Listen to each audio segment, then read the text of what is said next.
బయట చాలా ఘోరంగా వర్షం పడుతుంది. హుకుంపేట టు అరకు ఇన్ వర్షం. మేము ఉండేది ఏఎస్ఆర్ డిస్ట్రిక్ట్ అనమాట. అంతే అరకు, పాడేరు ఇలాంటి ఏజెన్సీస్‌లోనే. చాలా ఇయర్స్ నుంచి. అక్కడ ఎవ్రీడే క్లైమేట్ అద్భుతంగా ఉంటది. అరకు, పాడేరు అంటే మాన్సూన్, అలానే వింటర్ అనే అనుకుంటారు. కానీ అరకు, పాడేరే కాదు, లోపల ఉండే చాలా గూడాలు, గ్రామాలు ఎంతో అద్భుతంగా ఉంటాయి.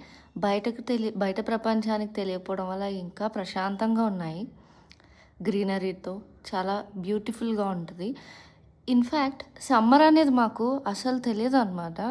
మార్నింగ్ బయట కొంచెం ఎండున్నా స్వెట్ పట్టేంత ఉండదు. అక్కడ ఏసీస్ అనేవి అవసరమే లేదు.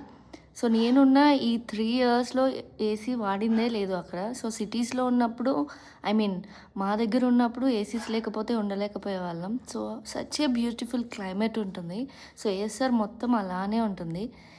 So, bless